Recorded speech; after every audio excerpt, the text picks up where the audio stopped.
PM Modi का 6 मार्च को हर्षिल दौरा। हर्षिल दौरे की तैयारियां तेज। मुख्य सचिव ने वरिष्ठ अफसरों के साथ की बैठक। पीएम मोदी मुखबा में करेंगे पूजा पाठ। सीएम धामी कैबिनेट ने महिलाओं को दी बड़ी खुशखबरी। कैबिनेट में मुख्यमंत्री एकल महिला स्वरोजगार योजना पर लगाई मोहर। बेसहारा महिलाओं को मिलेगी 2 लाख रुपए की सहायता राशि। माड़ा एवलॉन्च हादसे पर बड़ा अपडेट। एवलॉन्च हादसे की होगी मजिस्ट्रेट जांच। 28 फरवरी को हिमस्खलन में हुई 8 श्रमिकों की मौत। जांच के लिए जोशीमठ के एसडीएम हुए नामित।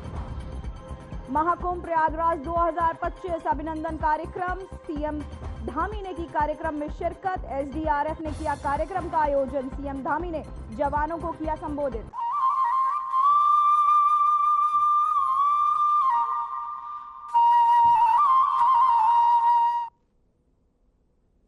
नमस्कार, मैं हूं पूजा से। रुक करते आज की कुछ खास खबरों का। तो वहीं देहरादून से एक बड़ी खबर सामने आ रही है, जहां देहरादून में पीएम मोदी का 6 मार्च को हर्षिल दौरा। पीएम नरेंद्र मोदी के हर्षिल दौरे की तैयारियां तेज। मुख्य सचिव ने वरिष्ठ अफसरों के साथ बैठक की। प्रधानमंत्री मोदी मुखबा में पूजा पाठ करेंगे। हर्षिल में जनसभा को संबोधित करेंगे पीएम मोदी। तो वहीं आपको बताते चले, पीएम मोदी का मुखबा में पूजा पाठ करेंगे। साथ ही उनका देहरादून दौरा, जहां आपको बताते चले मुख्य सचिव ने वरिष्ठ अफसरों के साथ बैठक की। प्रधानमंत्री नरेंद्र मोदी के हर्षिल दौरे की तैयारियां तेज हो चुकी हैं। वहीं पीएम मोदी 6 मार्च को हर्षिल दौरा होगा। वहीं मुख्य सचिव ने वरिष्ठ अफसरों के साथ बैठक की। साथ ही आपको बताते चले, प्रधानमंत्री मोदी मुखबा में पूजा पाठ करेंगे। साथ ही हर्षिल में जनसभा को भी संबोधित करेंगे पीएम मोदी। को बताते चले, हर्षिल में जनसभा को संबोधित करेंगे पीएम मोदी। प्रधानमंत्री मोदी का मुखबा में साथ ही वो पूजा पाठ भी करेंगे। जहां आपको बताते चले, मुखबा सचिव ने वरिष्ठ अफसरों के साथ बैठक की। वहीं आपको बताते चले, प्रधानमंत्री नरेंद्र मोदी के हर्षिल दौरे की तैयारियां जो है वो तेज हो गई हैं। 6 मार्च को है पीएम मोदी का हर्षिल दौरा, जिसकी तैयारियां अब तेज हो चुकी हैं।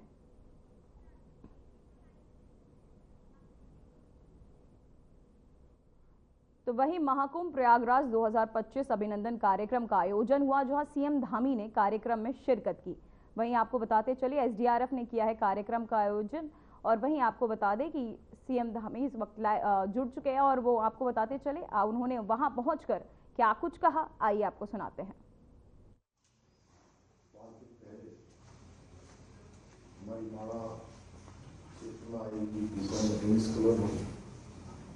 कोई भी अवसर हो या सरकारा टनल थी, मैं उस समय भी आप सब लोगों को बहुत काम करते हुए नजदीक से देखा था कि मैं वहाँ पर बना हुआ था।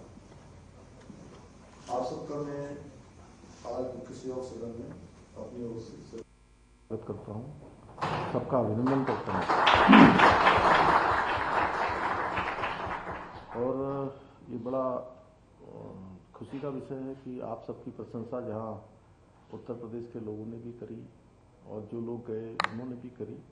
मेरे लिए भी बहुत खुशी की बात है कि हमारे राज्य का ये एसडीआरएफ की पूरी टीम, हमारे पुलिस के लोग शानदार काम करके वहाँ से लौटे हैं। और आप सबको यहाँ पर सम्मानित करने का शुभ अवसर मुझे मिल रहा है। मेरे लिए सच में बहुत अच्छा है कि मैं अपने आप को गौरवान्वित महसूस कर रहा हूँ। आप लोगों को सम्मानित करके ऐसा लग रहा है कि जैसे कि आपको सम्मान नहीं कर रहा हूँ, मैं अपने आप का स्वयं का सम्मान कर रहा हूँ। प्रयागराज में आयोजित सनातन धर्म के महासंगम में, जैसा अभी रितिम अग्रवाल जी ने बताया कि 66 करोड़ के लगभग लोगों ने आस्था की डुबकी लगाई, पुण्य स्थान प्राप्त किया। वहाँ की सुरक्षा, अन्य व्यवस्थाओं को संभालना अपने आप में बहुत बड़ा चुनौतीपूर्ण काम था। और वैसे मैं बताऊं तो मैंने लगभग वहाँ पर शाम 3 बजे से लेकर अगले दिन 11 बजे तक, 11 ही होगा ना, 11 के आसपास, जो भी 17-18 घंटे मैं वहाँ रहा हूँगा, तो मैंने देखा कि क्या सैलाब था, सड़कों पर भी, यहाँ भी, वहाँ भी। और उन व्यवस्थाओं को संचालन करना बहुत चुनौतीपूर्ण काम था। ऐसे में जहाँ उत्तर प्रदेश की पूरी प्रशासनिक इकाई ने, वहाँ की सरकार ने, उन्होंने भी बहुत शानदार काम किया और उसमें हम लोगों का भी योगदान था। और मुझे गर्व है कि आप सभी ने अपनी ड्यूटी अनुशासन से, साहस से और सेवा भावना के साथ पूरी तरह से इसको निभाया है।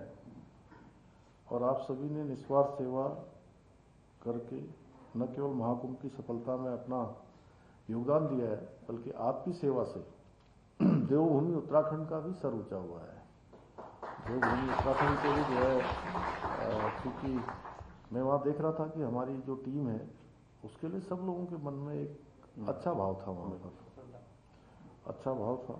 इसलिए मैं आप सभी का हृदय से आप सबका आभार व्यक्त करता हूँ। और मुझे पूरा विश्वास है कि जो आपने जो यहाँ पर जो अभी अनुभव प्राप्त किया है, ये अनुभव हमारा 2027 में हरिद्वार में होने वाले जो हमारे कुंभ का आयोजन है उसको और अधिक सुरक्षित और अच्छा और व्यवस्थित बनाने में बहुत सहायता करेगा, क्योंकि उसकी तैयारी भी हमें अभी से प्रारंभ करनी है और हम उसकी तैयारी कर रहे हैं। एक बैठक हमारे आयुक्त श्री विनय शंकर पांडे जी ने वहाँ पर अभी जाकर कर ली है और जल्दी ही मैं भी इसको एक बैठक करूँगा। तो आप सब लोग, क्योंकि उसमें बहुत महत्वपूर्ण रोल आप सबका होने वाला है, क्योंकि 2021 का जो यहाँ का हमारा महाकुंभ था, उस महाकुंभ में कोरोना होने के कारण से, कोविड के कारण से बहुत ज़्यादा लोग उस समय नहीं आ पाए थे। लेकिन अब जहाँ भी कुंभ होंगे, और देखिए बहुत स्थानों पर अलग अलग चुनौतियाँ हैं। अगर मैं प्रयागराज की बात करूँ तो कुंभ की सफलता में जहाँ आप लोगों ने जाकर सशरीर बड़ा योगदान दिया, वहीं हम लोगों ने जो है रोज टिहरी डैम से 200 क्यूसेक पानी यहाँ से छोड़ा, जल छोड़ा, जिससे जो है कुंभ में आस्था की डुबकी लगाने वालों को एक शानदार निर्मल जलधारा प्राप्त हो पाई।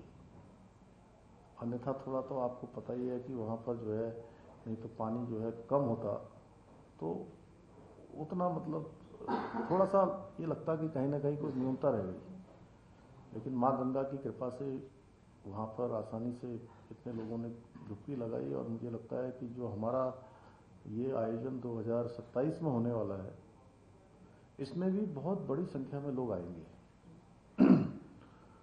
और वहाँ और हमारे में थोड़ा सा अंतर क्या है कि यहाँ पर तो माँ गंगा साक्षात मतलब अपने मूल स्वरूप में चलती है यहाँ,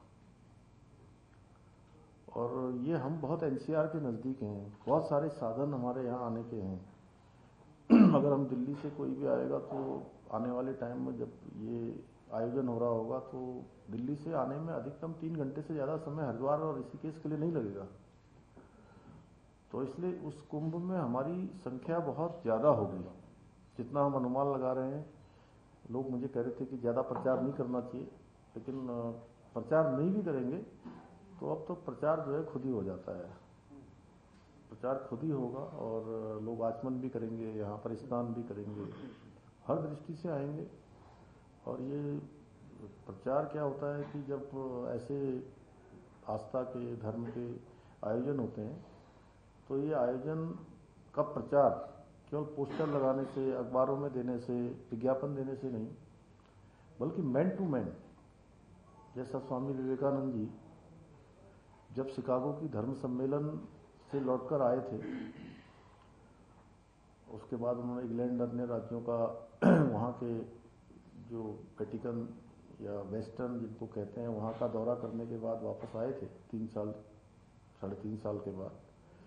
तो उनका पहला कार्यक्रम श्रीलंका में हुआ था, उनके अभिनंदन का। तो स्वामी जी ने उस समय कहा था कि लोगों ने उनका अभिनंदन किया कि आपने हमारे धर्म को इतना महिमा मंडित किया, पूरे विश्व को हमारी जो चीज़ें हैं उसके बारे में बताया, हमारा धर्म कितना पवित्र, कितना महान है, कितनी। तो आप सुन रहे थे सीएम धामी को, जिन्होंने महाकुंभ 2025 अभिनंदन कार्यक्रम में शिरकत की, साथ ही महाकुंभ की तारीफ की, जिस तरीके से सीएम योगी ने उसकी व्यवस्थाएं कराई। आपको बताते चले सीएम पुष्कर सिंह धामी ने शिरकत की 2025 महाकुंभ के। आपको बताते चले कि कार्यक्रम में, अभिनंदन कार्यक्रम में, साथ ही आपको बताएं कि इस कार्यक्रम में पहुंच सीएम धामी ने कई तारीफें की। साथ ही वहीं इस कार्यक्रम का आयोजन एसडीआरएफ के ने किया, जहां सीएम धामी ने कार्यक्रम में शिरकत की। साथ ही आपको बताते चले महाकुंभ को लेकर कई बड़ी बातें भी कही। भारत विकसित उत्तराखंड कार्यक्रम का आयोजन किया गया, जहां सीएम पुष्कर सिंह धामी ने शिरकत की और वहां पहुंचकर उन्होंने क्या कुछ कहा, आइए आपको सुनाते हैं। उत्तराखंड राज्य के पूर्व मुख्यमंत्री, पूर्व राज्यपाल श्रीदेवी कोश्यारी जी, मंच पर आसीन उत्तराखंड सरकार के पूर्व मुख्यमंत्री और हरिद्वार के लोकप्रिय सांसद आदरणीय त्रिवेंद्र सिंह रावत जी, इस पूरे प्रदर्शनी और अनेक लोगों को, स्टार्टअप, यहाँ के हमारे नए उद्यमी, उन सभी को इन प्रदर्शनियों के माध्यम से अवसर देने का काम, आगे बढ़ाने का काम, जिनके संयोजन में पिछले 3 वर्षों से लगातार आगे बढ़ रहा है। आदरणीय नरेश बंसल जी, राज्यसभा की सांसद हमारी दीदी आदरणीय कल्पना सैनी जी, मेयर रुड़की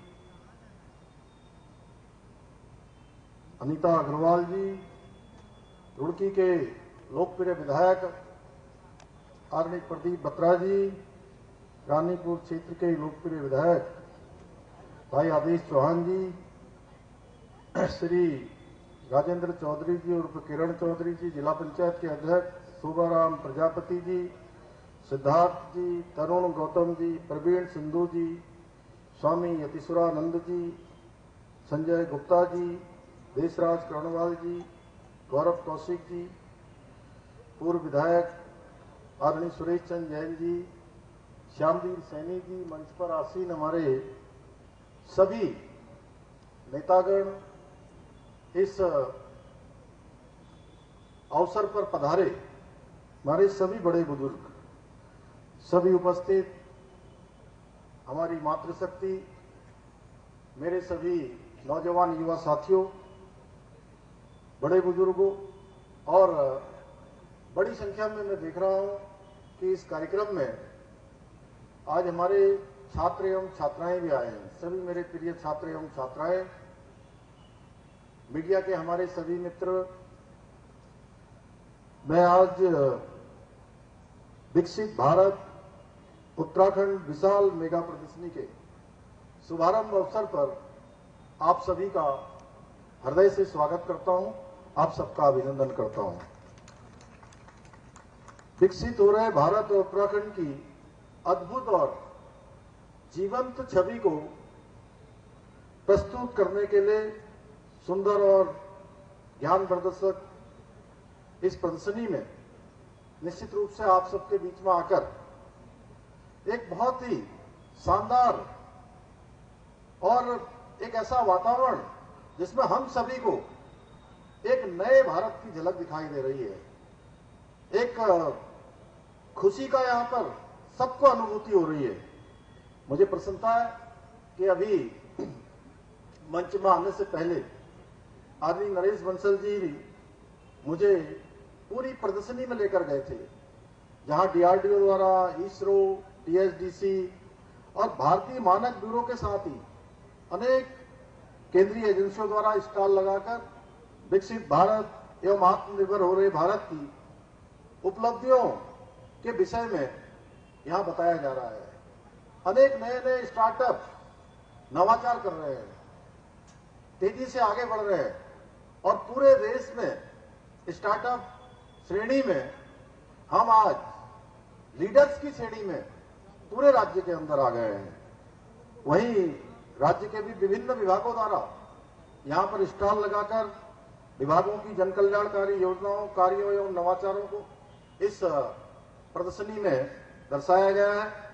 इतना ही नहीं, बहुत सारे हमारे स्वयं सहायता समूह, सेल्फ हेल्प ग्रुप के द्वारा भी विभिन्न स्टॉलों में को लगाकर उनको प्रदर्शनी एवं बिक्री के लिए रखा गया है, जो उत्तराखंड में आज मजबूत हो रही ग्रामीण अर्थव्यवस्था की भी मिसाल प्रस्तुत कर रहे हैं।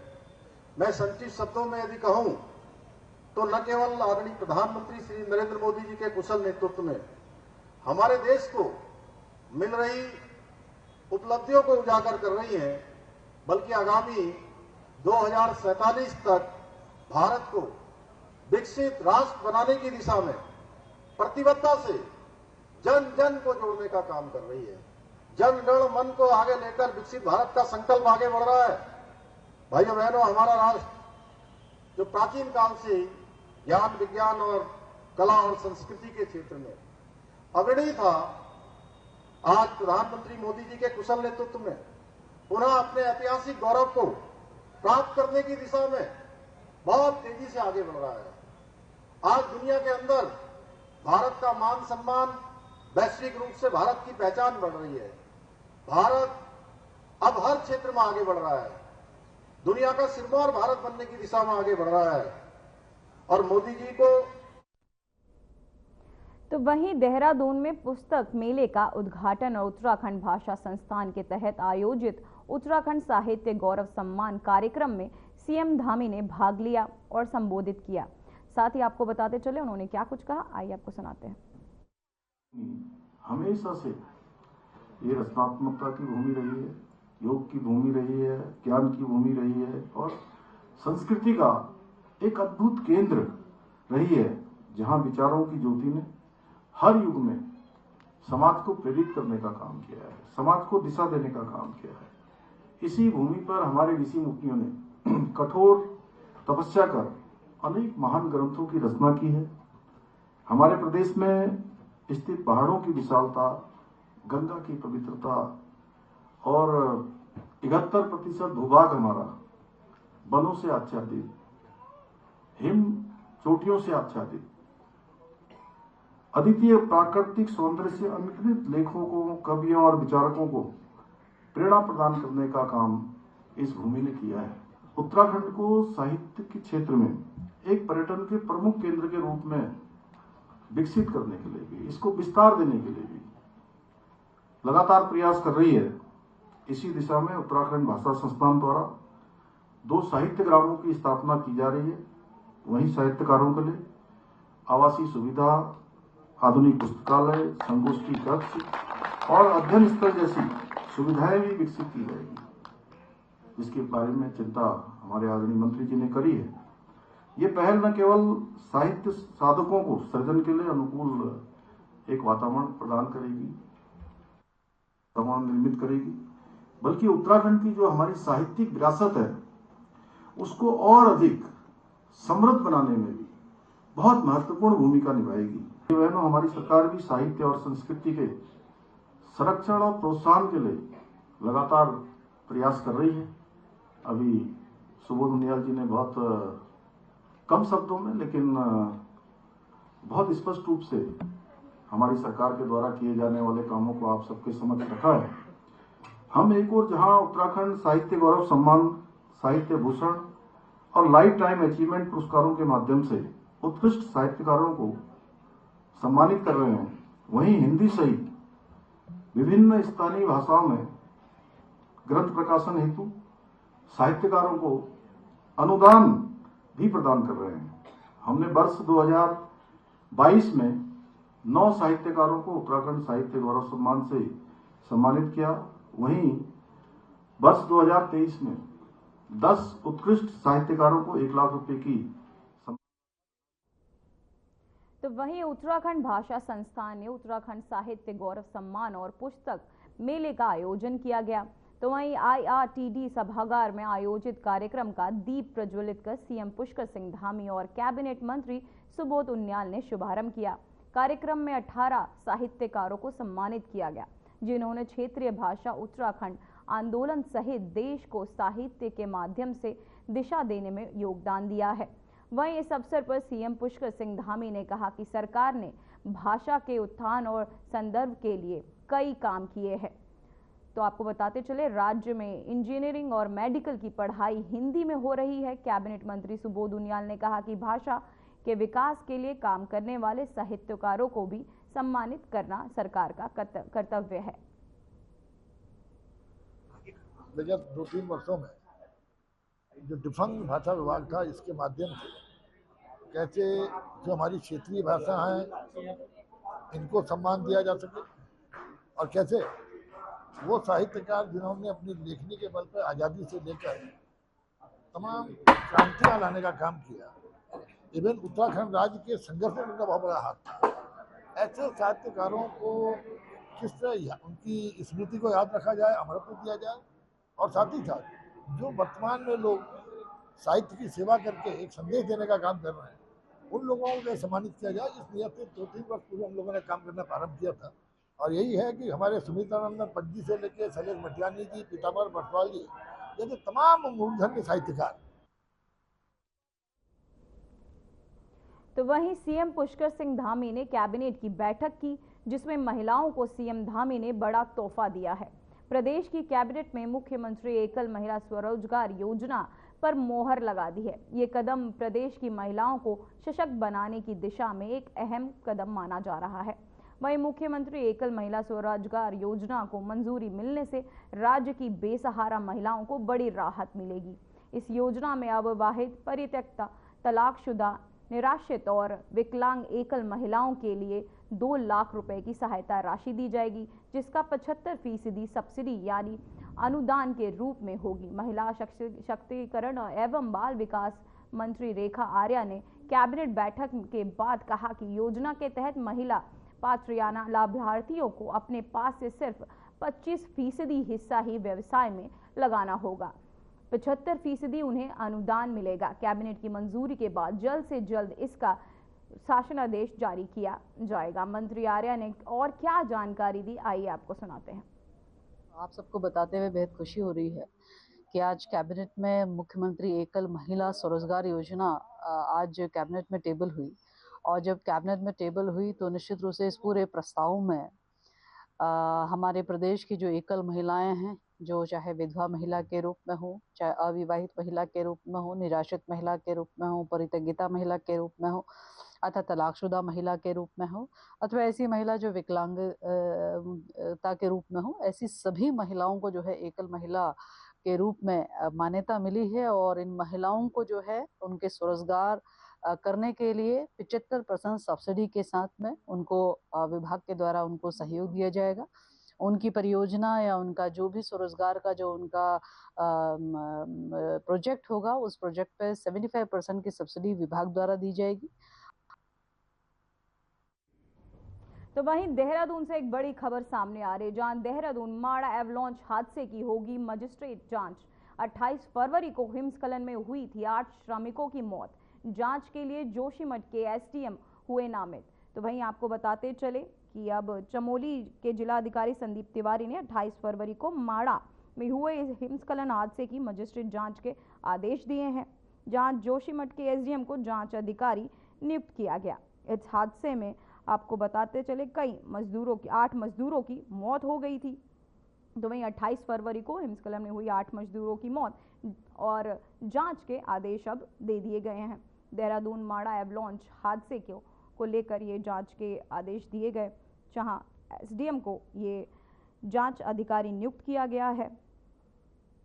तो आपको बताते चले माड़ा के पास हाल ही में भारी हिमस्खलन हुआ था, जिसकी चपेट में आए बीआरओ के 54 श्रमिक आ गए थे, जिसको लेकर ये जांच के आदेश दिए जा रहे हैं। हादसे में होगी मजिस्ट्रेट जांच।